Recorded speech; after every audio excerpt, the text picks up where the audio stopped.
আমি নাসমুল, বয়স ৩৫ পেরিয়েছে। ৮ বছর ধরে অ্যাম্বুলেন্স চালাই।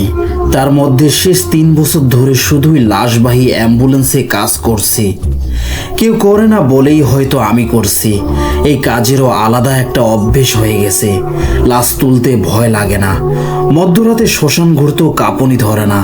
তবে ২০২৪ সালের ডিসেম্বরের এক রাত আমার জীবনের সব অভ্যেস, সব সাহস একেবারে ভেঙে চুরমার করে দিল। ঘটনাটা শুরু হয় আমার এক পুরনো বন্ধুর ফোন কল দিয়ে। তার নাম রাহুল। আমরা একসাথে কাজ করতাম। সে এখন সিটি হাসপাতালের মর্গে চাকরি করে। রাত 10টা নাগাদ ওর ফোন এলো। ও বলল, তুই কি বরিশাল যাবি আজ রাতেই? আমি বললাম, যদি কাজ থাকে যেতে পারি। কেন? ও বলল, একজনের লাশ আছে, আত্মীয়রা কেউ নাই, পরিচিত কেউ নাই, কিন্তু নাকি আগে গ্রামেরই ছিল। মেয়েটা মারা গেছে অদ্ভুতভাবে, থানার কেস, কিন্তু পুলিশের ছাড়পত্র হয়ে গেছে। তোকে ভরসা করে বললাম। আমি কিছু না ভেবেই রাজি হয়ে গেলাম। বললাম, ঠিক আছে, কাগজপত্র থাকলে রওনা দিব আধা ঘন্টার মধ্যে। রাহুল শুধু একবার বলল, দোয়া দরুদ পড়ে নিস ভাই, এই মেয়েটা খুব অদ্ভুত। আমি হেসে বললাম, দরুদ তো রোজই পড়ি ভাই, চিন্তা করিস না।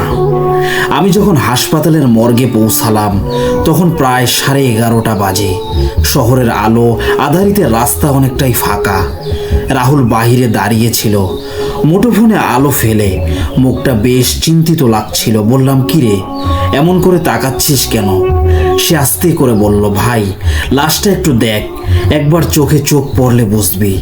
আমি জানি লাশ তো লাশই, মরা মানুষের চোখে এমন কিছু থাকে না।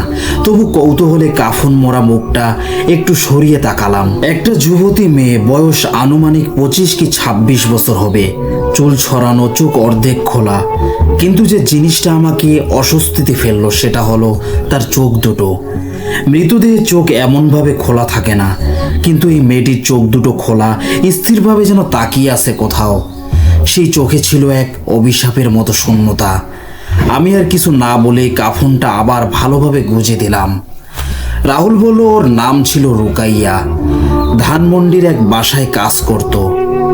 এক রাতে ছাদ থেকে লাফিয়ে পড়ে মারা যায়, কিন্তু আত্মহত্যার পেছনে কোনো কারণ কেউ খুঁজে পায়নি।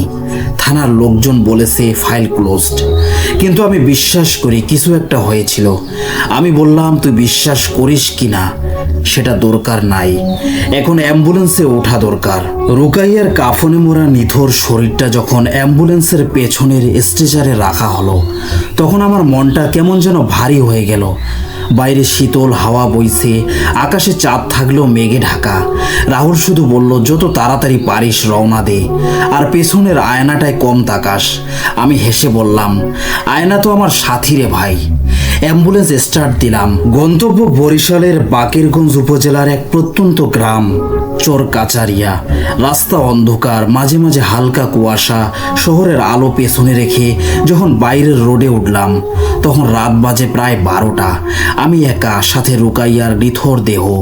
প্রথম ঘন্টাটা মোটামুটি নিরিবিলি গেল, তবে মাঝে মাঝেই মনে হচ্ছিল পেছনের স্ট্রেচার থেকে হালকা একটা খসখস শব্দ আসছে, যেন কেউ কাপড় ঘষে নড়ছে। আমি ভাবলাম হয়তো রাস্তায় দুলানির কারণে কাফনের কাপড় সরছে, কিন্তু তখনই কিছু একটা অস্বাভাবিক ঘটল। একটা জায়গায় গিয়ে হঠাৎ করে গাড়ির হেডলাইট নিভে গেল। ব্রেক করলাম, ইঞ্জিন চালু, সব ঠিক, তবু আলো নেই। বাইরে নামলাম। গাড়ির পেছনের বাতিগুলো এমনভাবে নিভে আছে যেন কেউ ইচ্ছে করে খুলে দিয়েছে। কিভাবে সম্ভব? হ্যাজার্ড লাইট অন করে আবার উঠলাম। হেডলাইট হঠাৎ আবার জ্বলে উঠল এক লাফে, আর তখনই আমি আয়নায় তাকালাম। পেছনের স্ট্রেচারের উপর বসে আছে কেউ, মাথায় ঝুলন্ত চুল, চোখ দেখা যাচ্ছে না, কিন্তু একটা নারী মূর্তি নড়ছে না, তাকিয়ে আছে সামনে। আমি চিৎকার করে উঠলাম, কে কে ওখানে? কোনো উত্তর নেই। আমি ঝট করে পেছনে ফিরে তাকালাম, কিছুই নেই। স্ট্রেচারে শুধু কাফন মোড়া লাশ। আমার পুরো শরীর ঠান্ডা হয়ে গেল, কপাল ঘেমে ভিজে যাচ্ছে, হাত কাঁপছে, কিন্তু চলতে হবে। এখানে দাঁড়িয়ে থাকলে আরো খারাপ কিছু হতে পারে। রাত প্রায় 2টার কাছাকাছি। আমি তখন একদম দুর্গম একটা রোডে ঢুকেছি, যেটাকে স্থানীয় লোকজন বলে শ্মশান রোড। এই রাস্তা দিয়ে খুব কম লোক যায়। আর রাত হলে প্রায় কেউই না। আশেপাশে শুধু গাছপালা, দুপাশে বাঁশঝাড়, মাঝে মাঝে ঝিঝির ডাক। হঠাৎ রাস্তায় পড়ে থাকা একটা পুরনো ঝুড়ি দেখলাম, ব্রেক করলাম, আর তখনই আমার গাড়ির পেছনের দরজা ঠাস করে খুলে গেল। আমি তো সামনে বসা, কেউ দরজা খুললো কিভাবে? দৌড়ে নামলাম, টর্চ জ্বালালাম, কেউ নেই, শুধু স্ট্রেচারের কাফন একটু সরে গেছে। হাওয়ার ঝাপটায় কিনা জানি না, তবে সেই মুহূর্তে মনে হচ্ছিল কেউ ছিল আর এখনো কাছেই আছে। আমি দরজা বন্ধ করলাম, পেছনে তালা লাগালাম, আবার উঠলাম গাড়িতে, কিন্তু এবার গাড়ি স্টার্ট হচ্ছিল না। ইঞ্জিন ঘুরছে কিন্তু ধরছে না। ঘেমে একাকার হয়ে গিয়েছি। এমন সময় গাড়ির ভেতরে একটা পচা গন্ধ ছড়াতে লাগলো, যেন কিছু একটা বাসি পচা জিনিস পেছনে পড়ে আছে। আমি পেছনে তাকালাম না, শুধু দোয়া দরুদ পড়তে লাগলাম। ঠিক তখনই পেছন থেকে ফিসফিস করে কেউ বলল, আমারে নামায়া দাও। আমার মাথার তালু ঠান্ডা হয়ে গেল। পেছন ফিরে তাকালাম না, শুধু ইঞ্জিন ঘোরালাম, এবং সে মুহূর্তে গাড়ি স্টার্ট নিল। আমি গ্যাস চেপে রওনা দিলাম। রাস্তায় তখন একটাও গাড়ি নেই। একটানা প্রায় 20 মিনিট চালানোর পর গন্তব্যের কাছাকাছি পৌঁছালাম। কিন্তু ঠিক গ্রামে ঢোকার মুখে একটা কাঁচা রাস্তার মোড়ে এক বৃদ্ধ লোক দাঁড়িয়ে আছে। হাত তুলে ইশারা করলো থামাতে। আমি থামালাম, জানালা নামিয়ে জিজ্ঞেস করলাম, কই যাবেন চাচা? সে আস্তে করে বলল, এই মেয়েটারই রাস্তায় নিও না, ওরে যেই পুরনো শ্মশানের রাস্তা দিয়ে আনছো সেইখানে নামাও, ওইখানেই ওর শেষ। আমি অবাক হলাম, আপনি জানলেন কিভাবে কে আছে, কাকে আনছি?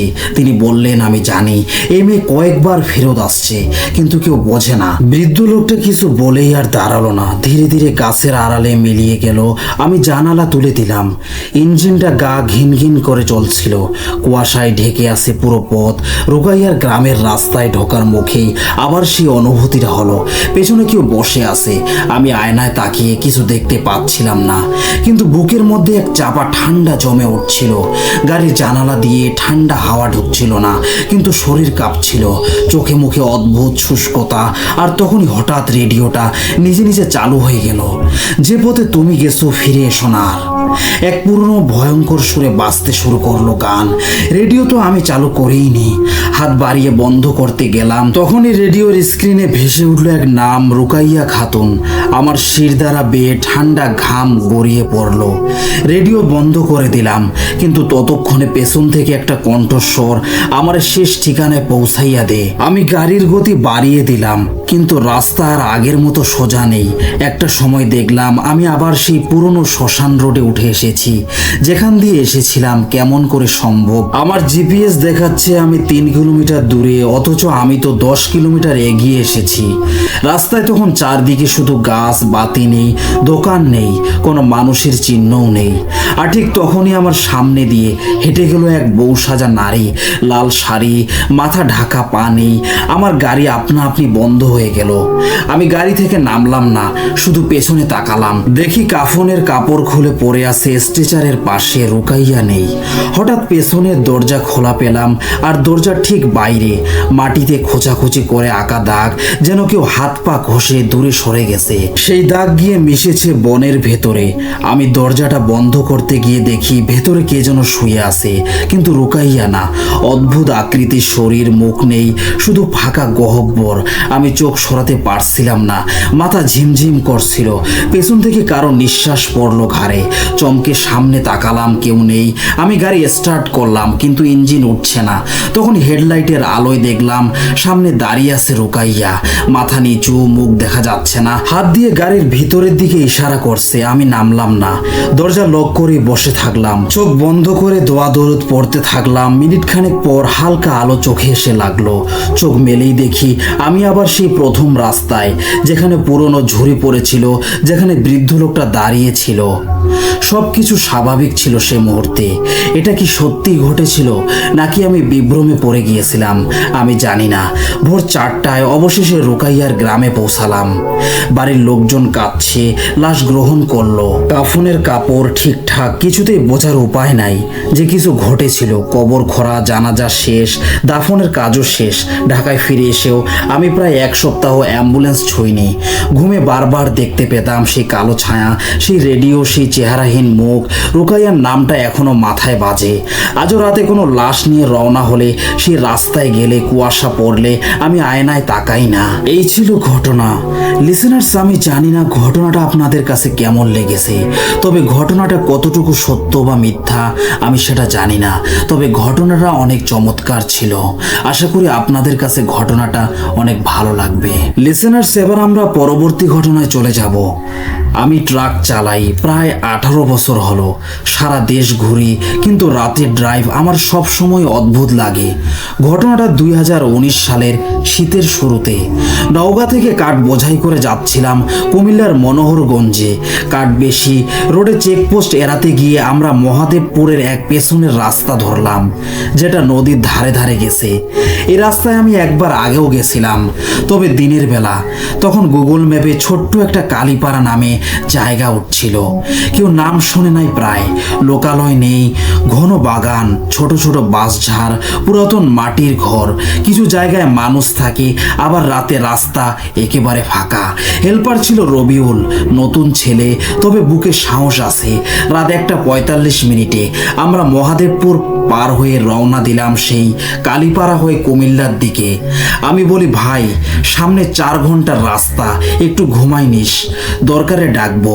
রবিউল বলল, না ভাই, ঘুম আসছে না, কেমন জানি অস্বস্তি লাগতেছে। আমি কিছু বললাম না, কারণ আমিও কেমন জানি গলা পর্যন্ত ঠান্ডা ঠান্ডা অনুভূতি পাইতেছিলাম, মাথার পেছনটা ভারী লাগছিল। রাত 2:25 আমরা কালীপাড়ার ভেতরে ঢুকছি। রাস্তা অন্ধকার, গুগল ম্যাপ সিগন্যাল হারাইতেছে। দেখি একজোড়া ছোট বাচ্চা ছেলের মতো 2টা ছোট ফিগার রাস্তার মাঝে দাঁড়িয়ে। গতি কমিয়ে সামনে যেতেই দেখি, না ওরা মানুষ না, ওদের গায়ে কাপড় নাই, শরীর কাদায় মাখা, পেছন ফিরে দাঁড়ানো। আমি হাইডে মারলাম, ওরা নড়ে না। রবিউল বলল, ভাই ব্যাক করব। আমি হঠাৎ ব্রেকে চাপ দিই, কিন্তু গাড়ি দাঁড়ায় না। পেছনে কিছুই নেই, সামনে ফাঁকা, কিন্তু জিপিএস বলে আমরা এখনো কালীপাড়ার শুরুতেই আছি। রবিউল ফিস করে বলে, ভাই সময় থেমে গেছে নাকি?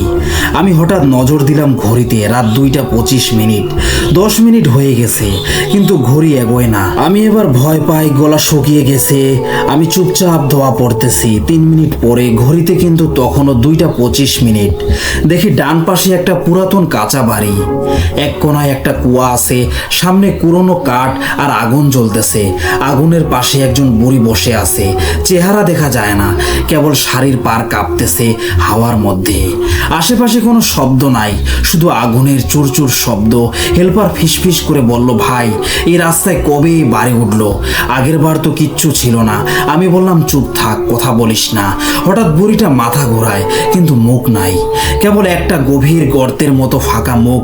আমরা স্পিড দেই, ট্রাক 60 থেকে 70 করে চলতেছে, কিন্তু রাস্তা কেমন যেন জায়গায় জায়গায় ঘুরপাক খাচ্ছিল। একই গাছ, একই বাঁশঝাড় বারবার আসতেছে। রাত 3:10। হেল্পার হঠাৎ আমার কাঁধে হাত দিয়ে বলল, ভাই একজন মহিলা কি পেছনে উঠছে? আমি ট্রাক থামিয়ে নিচে নামলাম, পেছনে গেলাম, কিন্তু কেউ নেই। কিন্তু ট্রাকের কাঠের মধ্যে একটা গর্তের মতো জায়গা, সেখানে শাড়ির টুকরা আটকে গেছে, ছেঁড়া টুকরা, নতুন কাপড় না, খুবই পুরাতন।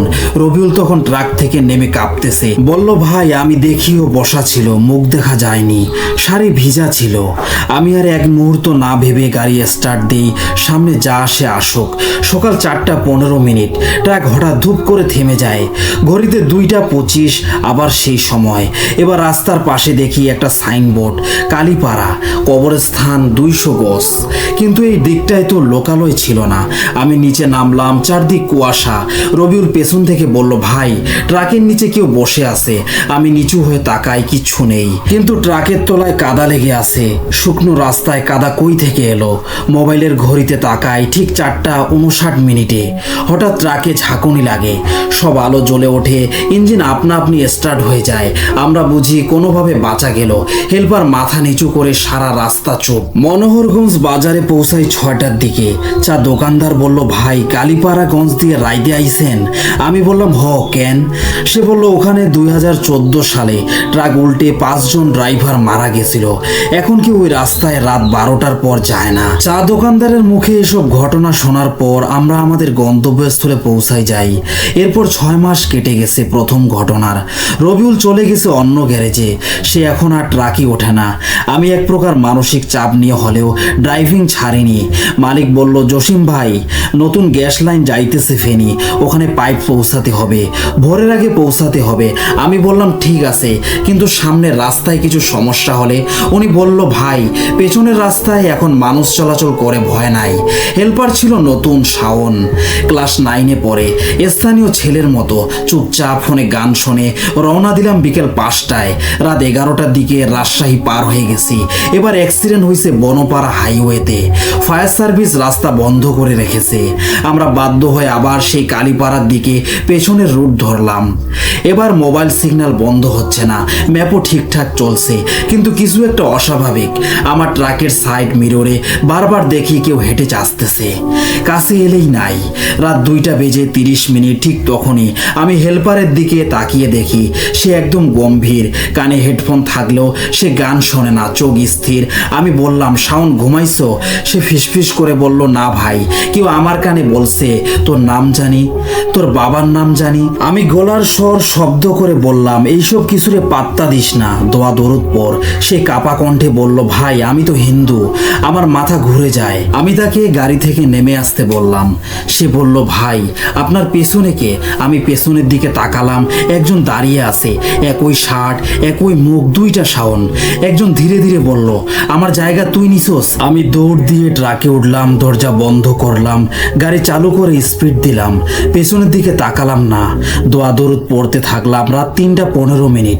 একটা ছোট নদী পার হচ্ছি। হঠাৎ ট্রাক বন্ধ, হেডলাইট নিভে যায়, ইঞ্জিন বন্ধ। শাওন বলে, ভাই শুনেন, কেউ পাড়ের ওপারে দাঁড়িয়ে আছে, মুখ দেখা যায় না, কিন্তু ওর ছায়া নদীর পানিতে স্পষ্ট। আমি দরজা লক করে শুধু মাথা নিচু করে দোয়া দরুদ পড়তেছিলাম। 5 মিনিটের মধ্যে গাড়ি নিজে নিজে স্টার্ট নেয়। ফেনী পৌঁছালাম সকাল 6টায়। এখন আমি আর রাত 2টার পর গাড়ি চালাই না। লিসেনার্স, এতটুকুই ছিল ঘটনা। এবার আমরা পরবর্তী ঘটনায় চলে যাব। আমি শাহাবুদ্দিন, বয়স 40 ছুঁই ছুঁই, পেশায় অ্যাম্বুলেন্স চালক। গত 9 বছর ধরে দেশের নানা প্রান্তে লাশ বহন করি। কেউ মরলে গাড়ি চালাই, জীবনের শেষ যাত্রায় সঙ্গ দিই। অনেক কিছু দেখেছি এই জীবনে, শোক, কান্না, কখনো চুপচাপ শান্ত মুখ, আবার কখনো এমন চেহারা যেটা দেখলেই বুকটা কেঁপে ওঠে। কিন্তু গত বছরের একটা রাত আমার গোটা জীবনটাই পাল্টে দিয়েছে। সেই রাতের কথা এখনো চোখে ভাসে, আর মাঝে মাঝে রাতে ঘুম ভেঙে ঘেমে উঠি। ঘটনাটা 2024 সালের নভেম্বরে। শীতকাল শুরু হয়েছে তখন। পিরোজপুর জেলার এক লোক, নাজিরপুর থানার ভিটাবাড়ি গ্রামের মোবারক সাহেব, ঢাকার একটি হাসপাতালে মারা যান হার্ট অ্যাটাকে। তার পরিবার ঢাকাতেই ছিল তখন। লাশের জন্য আমাকেই ফোন দেয়। রাত 8:30টার দিকে আমি বরিশাল থেকে রওনা দিই ঢাকার উদ্দেশ্যে। রোগী যখন মারা যায় তখন হাসপাতাল থেকে কাগজপত্র, ডেথ সার্টিফিকেট ইত্যাদি ম্যানেজ করে রাত 10:30 নাগাদ আমি লাশটি রিসিভ করি। পরিবারের এক আত্মীয় সাথে ছিলেন, নাম আনোয়ার। 30 কি 31 বছরের এক শান্ত স্বভাবের মানুষ। আমার হেল্পার করিম ছিল সেই দিন। তবে ওর মায়ের শরীর খারাপ, বরিশাল নামার পরেই ওকে নামিয়ে দিতে হবে এমন আগে থেকেই বলা ছিল। তাই পুরো পথটা শেষমেশ আমাকে একাই চলতে হবে।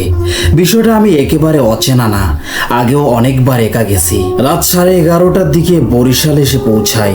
করিমকে নামিয়ে দিয়ে লাশের পাশে থাকা আনোয়ারকে পেছনের আসনে বসিয়ে আমি বেকুটিয়া ঘাট পেরিয়ে নাজিরপুরের দিকে রওনা দেই। ঘন কুয়াশা, নিস্তব্ধ রাস্তা, আর মাঝে মাঝে ঝোপঝাড় থেকে নাম না জানা পোকাদের ডাক। যেন ড্রাইভারের জন্যই এমন রাতে গাড়ি চালানো চ্যালেঞ্জিং। আমরা যখন বরিশাল শহর ছাড়িয়ে গ্রামের দিকে ঢুকছি তখন রাত প্রায় 12টা। আনোয়ার পেছনে বসে চুপচাপ। আমি মাঝে মাঝে খেয়াল করছিলাম, পেছনের আয়নায় তাকালেই কেমন জানি ঝাপসা দেখা যায়। আয়না কুয়াশায় ভিজে গেছে ভেবেছিলাম, কিন্তু তখনও আমি জানতাম না আয়নার ওই ঝাপসা চেহারা খুবই কুয়াশা ছিল না। প্রথম অস্বাভাবিক ঘটনা ঘটল ঠিক রাত 1টা নাগাদ।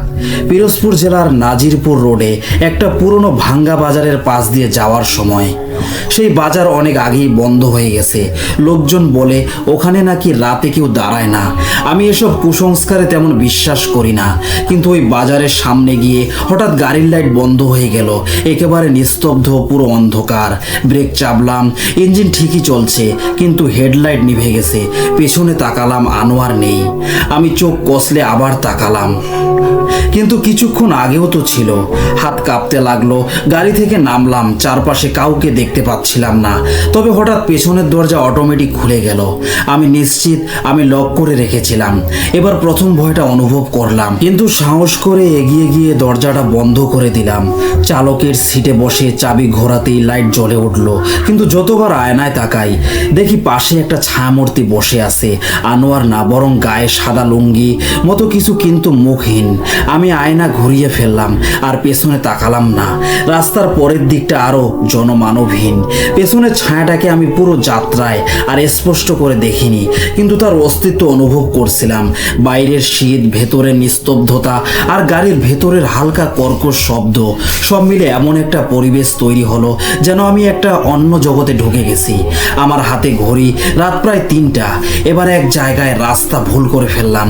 সোজা যাওয়ার কথা, আমি একটা বাঁক ঘুরে একটা কাঁচা রাস্তার মধ্যে ঢুকে পড়লাম। তখনই মোবাইলের নেটওয়ার্ক উধাও। এই রাস্তাটা আমি আগে কখনো ব্যবহার করিনি। এত নিঝুম, যেন রাস্তাও শ্বাস নিচ্ছে না। গাড়ি হঠাৎ কর্কশ আওয়াজ করে বন্ধ হয়ে গেল। আমি নামলাম। বন জঙ্গলের মধ্যে দাঁড়িয়ে গা ছমছম করে উঠল। এবার দেখি ভিতরে কিচ্ছু নেই। এবার বুকের মধ্যে ঠান্ডা বরফ জমে গেল। যেন আমি সরে এসে পেছনে তাকাতেই দেখি একজন দাঁড়িয়ে আছে। মাথায় সাদা কাপড়, গায়ে পুরনো পাঞ্জাবি, চেহারা স্পষ্ট নয়, অন্ধকারে আবছা দেখছি। সে আমার দিকে তাকিয়ে শুধু বলল, ভুল রাস্তা, এই রাস্তা ফিরতি নয়। আমি দৌড়ে এসে দরজা খুলে বসে গেলাম। স্টার্ট দিলাম, গাড়ি স্টার্ট নিল। আবার রওনা দিলাম। এবার জানি না কোথায় যাচ্ছি। অবশেষে যখন গ্রামের কাছাকাছি পৌঁছাই, তখন ভোর প্রায় 4:30। লোকজন উঠে পড়েছে। আজানের ধ্বনি ভেসে আসছে দূর কোথাও থেকে। আমি গাড়ি থামালাম মোবারক সাহেবের বাড়ির সামনে। লোকজন এসে লাশকে নামালো। আমি দেখে অবাক হয়ে গেলাম। সবকিছু ঠিকঠাক আছে। এরপর থেকে আমি চেষ্টা করি রাতে লাশ বহন না করতে। সেই রাতের ঘটনা সত্য মিথ্যা আমি নিজেও বুঝতে পারিনি। একজন ড্রাইভারের পক্ষে সবার সামনে এসব বলা মানেই পাগল তকমা। এরপর থেকে আমি কোথাও যাই না, আর যদিও যাই হেল্পার ছাড়া যাই না। এই ছিল ঘটনা। লিসেনার্স, এবার আমরা পরবর্তী ঘটনায় চলে যাব। আমি পেশায় একজন জেলে। আমার মতো জীবনের ঝুঁকি নিয়ে মাছ ধরতে যাওয়া মানুষকে কেউ খুব একটা গুরুত্ব দেয় না, কিন্তু আমরা জানি নদীর মধ্যে কত রকম অজানা জিনিস লুকিয়ে থাকে। আমি বরিশালের বাসিন্দা, আর আমার মাছ ধরার এলাকাটা সাধারণত থাকে মেঘনার খুব গভীর অংশ আর মাঝে মাঝে ভাসানচরের আশেপাশে। এটা সেই জায়গা যেখানে মানুষ কম আসে। এই ঘটনা আজ থেকে প্রায় 1 বছর আগের অক্টোবর মাসের একদম শেষের দিককার রাত। আমরা 4 জন ছিলাম, আমি, হেলাল, দেলোয়ার আর রতন। মাছ নদীতে যাওয়ার কথা ছিল, কারণ খবর পেয়েছিলাম ওই রাতে অনেক মাছ উঠছে। আমরা বিকালবেলা রওনা দিয়েছিলাম, আর সূর্য ডুবার আগে ভাসানচরের দক্ষিণ দিকের একটা নির্জন পয়েন্টে পৌঁছে যাই। পানি একদম শান্ত, বাতাসে একটা অদ্ভুত কনকনে ঠান্ডা। আমরা জাল ফেললাম। ঘন্টাখানেক পর থেকেই মাছ ওঠা শুরু করলো, কিন্তু সেই সাথে কিছু অদ্ভুত ব্যাপার ঘটতে থাকলো। প্রথমে হেলাল বলল, দোস্ত, কেউ পানির নিচে আমাদের নৌকার সঙ্গে ধাক্কা মারছে মনে হচ্ছে। কিন্তু এরপর যা ঘটলো তা কোনো বড় মাছ ছিল না। ঘন কুয়াশার মধ্যে হঠাৎ দেখি নদীর একদম মাঝখানে একটা ছোট্ট নৌকা ভাসছে। তাতে একজন মাঝবয়সী মহিলা বসে আছে। নৌকায় কোনো বৈঠা নেই, বাতিও নেই। আমি রতনকে জিজ্ঞেস করলাম, তুই দেখছিস তো? সে কাপা গলায় বলল, ওইটা কি মানুষ? মহিলাটা এক দৃষ্টিতে আমাদের দিকে তাকিয়েছিল। চুল ঢেকে আছে মাথায়, একটা কালো ওড়না, কিন্তু মুখটা একদম ফ্যাকাশে। আমরা যত তাকাচ্ছি মনে হচ্ছে ওর চোখ আমাদের ভেতরটা দেখে ফেলছে। জিজ্ঞেস করলাম, আপনি এখানে একা কেন? কোনো উত্তর নেই। কিছুক্ষণ পর হেলাল চিৎকার করে উঠল, ওই মহিলা পানির নিচে গেল। আমরা তাকিয়ে দেখি সত্যি নৌকাটাও নাই। মহিলা তো অনেক দূরের কথা। কেউ যদি পানিতে পড়ে শব্দ শব্দ হয়, ঢেউ হয়, কিন্তু এখানে কিছুই হয়নি। রতন সাথে সাথে বলল, ভাই এখানে থাকলে বিপদ আছে, চলেন চলে যাই। আমি বললাম জাল টেনে নেই আগে। জাল তুলতে গিয়ে দেখি এক জায়গায় জালটা যেন কিছুতে আটকে গেছে। অনেক কষ্টে টেনে তুলি, আর তখনই দেখি জালের মধ্যে আটকে আছে একটা মানুষের হাত। শুধু হাত, শরীর নেই, কিন্তু হাতটা একদম টাটকা, যেন কিছুক্ষণ আগেই কাটা হয়েছে। হেলাল ভয় পেয়ে পিছনে পড়ে গেল। দেলোয়ার তো মুখে ধোয়া পড়তে শুরু করলো। আমিও বুঝতে পারছিলাম না কিভাবে এটা সম্ভব। আমরা সাথে সাথে জালটা কেটে ফেলি, হাতটাকে নদীতে ফেলে দিই আর দ্রুত নৌকা ঘুরিয়ে ফিরে আসার চেষ্টা করি। কিন্তু নদী তখন একদম কুয়াশায় ভরে গেছে, দিক নির্দেশনা বোঝা যায় না। আমাদের মনে হচ্ছিল আমরা যতই বৈঠা চালাই আবার সেই একই জায়গায় ফিরে আসছি। নদীর সব পাশ দেখতে একরকম লাগছিল, চরে ভরা, গাছ গজানো, আর একটা অদ্ভুত গন্ধ পচা দেহের মতো। একসময় হঠাৎ করে নৌকা থেমে গেল, যেন কেউ নিচ থেকে ধরে রেখেছে। আমরা জোরে জোরে বৈঠা চালালেও নৌকা নড়ছিল না। তখন দেখি পানির নিচ থেকে উঠছে অনেকগুলো ফ্যাকাশে হাত, তারা আমাদের নৌকার চারপাশ ধরে আছে। আমরা সবাই একসাথে আল্লাহর নাম নিতে শুরু করলাম। রতন অজ্ঞান হয়ে গেল আর দেলোয়ার কাঁদতে শুরু করলো। হঠাৎ করে হেলালের গলা থেকে একটা বিকট চিৎকার উঠলো। আমরা তাকিয়ে দেখি একজোড়া চোখ তাকিয়ে আছে পানির উপরে ভেসে, যেন কেবল আমাদের জন্য অপেক্ষা করছিল। ঠিক তখনই বাতাসে একটা বিকট গন্ধ এলো, আর আমরা শুনতে পেলাম একজন নারীর গলা যে বিকটভাবে আওয়াজ করছে। সেই ভয়ানক মুহূর্তে কোথা থেকে যেন নৌকাটা আবার চলতে শুরু করলো। আমরা জানি না কে নৌকা ছাড়লো, কিন্তু সকালবেলা চোখ খুলে দেখি আমরা ভাসানচরের একদম বিপরীত পারে একটা কাদামাটির উপরে নৌকা ঠেকিয়ে পড়ে আসি। রতন তখনও অজ্ঞান, দেলোয়ার চোখের নিচে কালো দাগ, আর হেলাল একদম কথা বলা বন্ধ করে দিয়েছে। সেই ঘটনার পর থেকে আমরা কেউ রাতে মাছ ধরতে চাই না। লিসেনার্স, এবার আমরা আরেকটি ঘটনায় চলে যাব। আমার নাম আমির। আমার জীবনের বেশিরভাগ সময় কাটি মৎস্য চাষের কাজে। খাগড়াছড়ি জেলার একটি পাহাড়ি গ্রামে আমরা মাছ চাষ করতাম। পুকুরের পানি পরিষ্কার, পরিবেশ চমৎকার, আর চারপাশে সুন্দর পাহাড়। সোজা বাংলার একটা স্বপ্নের মতো পরিবেশ। তবে সবকিছু এত সহজ ছিল না। কিছু ঘটনা ঘটেছিল যা আজও আমি ভুলতে পারি না। বছর দুয়েক আগে এক স্থানীয় ব্যবসায়ী আমাদের থেকে পুকুর কিনে নিল। পুকুরটি ছিল গভীর, পানি খুব ঠান্ডা, আর একেবারে মাটির নিচে। কিছু কিছু লোক বলতো এখানে আগে কিছু আশ্চর্য ঘটনা ঘটেছে, কিন্তু তখন আমি সেসব নিয়ে ভাবিনি। গায়ের লোকেরা সাধারণত গল্প শুনিয়ে ভয় দেখাতে পছন্দ করত। তবে সেই রাতটার পর থেকে আমি বিশ্বাস করতে শুরু করেছিলাম যে কিছু কিছু জায়গায় অদ্ভুত শক্তি থাকে যা সহজে বোঝা যায় না। এটা ছিল পূর্ণিমার রাত। আমিও আমার দুই সহকর্মী হাসান এবং সেলিম পুকুরের কাছে গিয়ে মাছ ধরছিলাম। আমাদের কাজ ছিল পুকুরের মাছগুলো পরীক্ষা করা এবং পরবর্তীতে বিক্রি করার জন্য প্রস্তুত করা। রাত প্রায় 2:30 বাজে, আর আকাশে তখন পূর্ণিমার উজ্জ্বল চাঁদ। চারপাশে যেন এক অদ্ভুত নীরবতা নেমে এসেছিল। হাসান হঠাৎ চোখ বড় করে তাকিয়ে বলল, দোস্ত দেখ, পুকুরের পানিতে কিছু অদ্ভুত কিছু চলছে। আমি তার দিকে তাকিয়ে কিছু দেখলাম না, কিন্তু তখন পুকুরের পাশ থেকে একটা অদ্ভুত শব্দ এলো, যেন কোনো বড় প্রাণী পানিতে চলাফেরা করছে। হালকা ঢেউয়ের মতো কিছু অনুভূত হচ্ছিল। আমরা তিনজন তখনই পুকুরের দিকে এগিয়ে গেলাম। হাসান এগিয়ে যেতে যেতে বলল, অসুবিধা কিছু না, কেবল একটা বড় মাছ হবে, অথবা পাহাড়ি সাপও হতে পারে। কিন্তু আমি কিছু মনে করলাম না।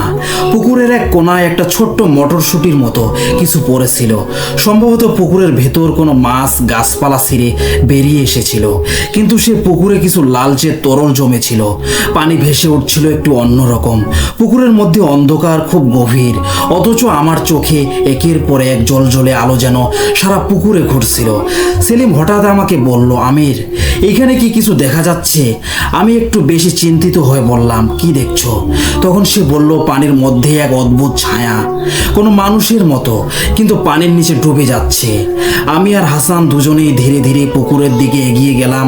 কিন্তু পুকুরের কিনারা গিয়ে দাঁড়িয়ে দেখলাম যেন পানির তলায় কেউ একটা দাঁড়িয়ে আছে, বড় এক মানুষ, অথবা কোনো ছায়া ভেসে যাচ্ছে। হঠাৎ সেই ছায়াটা আমাকে সরাসরি দেখলো। তেমন কিছু হয়নি, কিন্তু আমার বুকটা একেবারে বন্ধ হয়ে গেল। তার চোখ ছিল সাদা, আর সেদিনই প্রথম বুঝলাম যে কোনো কিছু অদ্ভুত অশরীরী পুকুরের ওই ঠান্ডা অন্ধকার পানিতে কিছু অশরীরী জীবন্ত বস্তু থাকতে পারে। হাসান আর সেলিম ভয়ে আমাকে সেদিন খুব কঠিন কিছু বলল, আমির, আমরা এখন চলে যাই। আমি কিন্তু কিছু না বলেই সোজা পুকুর থেকে ফিরে এলাম। সেদিনের পর থেকেই পুকুরের কাছে আর কেউ যায়নি, আর কেউ মাছ ধরতে আসেনি। এখনো পুকুরের পাশে গেলে সেই অদ্ভুত শীতল বাতাস অনুভব হয়। এই ছিল ঘটনা।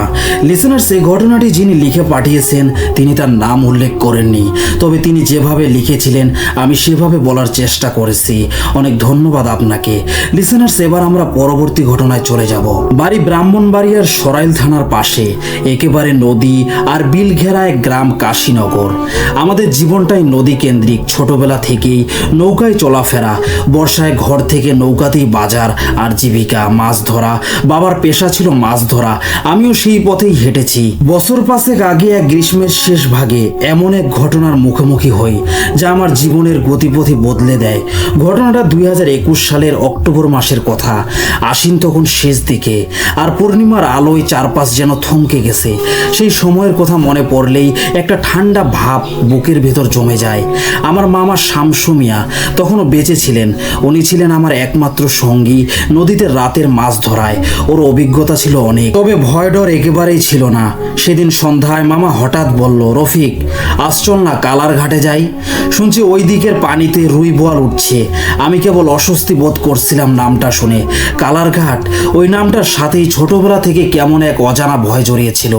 ওখানে নাকি একটা মাছ ধরার নৌকা একবার ডুবে গিয়েছিল আর 3 জন নিখোঁজ হয়েছিল। গ্রামের লোকেরা বলে জায়গাটা অভিশপ্ত, কিন্তু মামা জোরাজোরি করলো, বলল তোর ভয় করলে মাছ ধরা ছাড়, আমি একলাই যাবো। আমি বাধ্য হয়ে রাজি হলাম। রাত 8টার দিকে আমরা 2 জনে ডিঙি নৌকায় করে পাড়ি দিলাম কালার ঘাটের দিকে। রাত তখন প্রায় 9টা। নদীর পানি শান্ত কিন্তু অস্বাভাবিকভাবে নিস্তব্ধ। চারপাশে কুয়াশার আস্তরণ পড়ছিল, অথচ তখন বর্ষা নয়। আমরা মাছ নদীতে জাল ফেললাম, সময় গড়াচ্ছে কিন্তু জালে মাছ ধরা পড়ছে না। মামা তখন বলল এইবার বড়শি ফেলা যাক। আমি বড়শি ফেলে বসে আছি, হঠাৎ অনুভব করলাম বড়শিতে অদ্ভুত একটা টান পড়ছে। না সাধারণ মাছের মতো না, এই টান যেন কেউ ধীরে ধীরে কিন্তু দারুণ জোরে নিচে টেনে নিচ্ছে। আমি মামাকে ডাকলাম, সে বলল ধর। আমি টানছি, কিন্তু যতই আমরা টানতে থাকি বড়শি উঠছে না, বরং নৌকা হালকা করে কেঁপে উঠলো। হঠাৎ নিচের পানি থেকে একটা শব্দ উঠলো, গড়গড় করে যেন পানি কেউ ফুরে উঠে আসছে। আমরা দুজনেই থমকে গেলাম। আমার হাতের বড়শির দড়িতে হঠাৎ টান পড়লো, আর সেই সাথে পানির উপরে ভেসে উঠলো এক কালচে কিছু। প্রথমে মনে হলো বড় কোনো বোয়াল মাছ হবে, কিন্তু সেটা যতই উপর দিকে উঠে আসছিল ততই বুঝতে পারছিলাম এটা কোনো মাছ নয়। ওটা ছিল একটা মাথা পচা, কাদায় মাখা, ফাঁকা চোখের কোটর, মুখের ভেতর ঘাস বাস, শ্যাওলা গজিয়ে উঠেছে যেন মানুষের মুখ, কিন্তু শরীরটা যেন মাছের মতো, পিচ্ছিল আর কাটার মতো রূপ। আমার গলা শুকিয়ে গিয়েছিল। আমি কোনোভাবে মামার হাত টেনে বললাম, জাল ছেড়ে দাও। ছাড়ো মামা। কিন্তু মামা থেমে গেল না। তারপর যা ঘটলো সেটা আজও মনে পড়লে শরীর জমে যায়। সেই জিনিসটা হঠাৎ করে একটা লাফে আমাদের নৌকার গা ঘেঁষে উঠে আসে, আর মামা দড়ি ছাড়ার আগেই পানিতে পড়ে যায়। আমি শুধু একটা শব্দ শুনতে পাই, গলায় যেন কারো গো গো নিঃশ্বাস, এই জায়গা আমার, তোরা ফিরা যা। আমি কোনোভাবে নৌকা ঠেলে ঠেলে তীরে ফিরি। মামা নিখোঁজ এখনো। রাতেই খোঁজ শুরু হয়, সকাল অবধি চলে। পরদিন দুপুর বেলা তার মৃতদেহ পাওয়া যায়। দেহ শুকিয়ে গেছে, চোখ ফাঁকা, আর গায়ের রং ছিল পানির শ্যাওলার মতো সবুজাভ। লাশ দেখে গ্রামের বয়স্ক লোকেরা বলল ও ঘাটে যাওয়া মানা ছিল, ওখানে কিছু আছে, পানির নিচে পুরান কিছুর বাস। এরপর আমি অনেকদিন নদীতে নামিনি, প্রায় বছর খানেক ধরে মাছ ধরা ছেড়ে দিয়েছিলাম। এই ছিল ঘটনা। আজকের মতো এখানেই শেষ। পরবর্তী ঘটনাগুলো শুনতে চাইলে আমাদের চ্যানেলটি সাবস্ক্রাইব করে আমাদের পাশে থাকবেন। লিসেনার সকলের সুস্বাস্থ্য ও দীর্ঘায়ু কামনা করছি। আমরা সকলে যেন রবের পথে থেকে জীবন পার করে দিতে পারি। প্রিয় লিসেনার্স, ঘটনাগুলো ভালো লেগে থাকলে লাইক কমেন্ট করে আমাদের জানান, আর সাথে সাবস্ক্রাইব করতে ভুলবেন না। আমাদের চ্যানেলকে এগিয়ে নিয়ে যাওয়ার দায়িত্ব আপনাদের। আপনাদের লাইক কমেন্টগুলো এবং সাবস্ক্রাইব আমাদের নতুন নতুন ঘটনা দিতে উৎসাহিত করে। প্রিয় লিসেনার্স, আপনাদের সাথে ঘটে যাওয়া ঘটনা পাঠাতে পারেন। আমাদের ডেসক্রিপশন বক্সে জিমেল আইডি দেওয়া আছে, bhutfmrat@gmail.com। অনেক ধন্যবাদ আপনাদের সবাইকে ধৈর্যের সাথে ঘটনাগুলো শুনে থাকার জন্য। আমরা আশা করি আপনারা আমাদের চ্যানেলকে এগিয়ে নিয়ে যাবেন অনেক দূর। আপনাদের এতটুকু ভালোবাসাই আমাদের কাম্য। সবাই ভালো থাকবেন।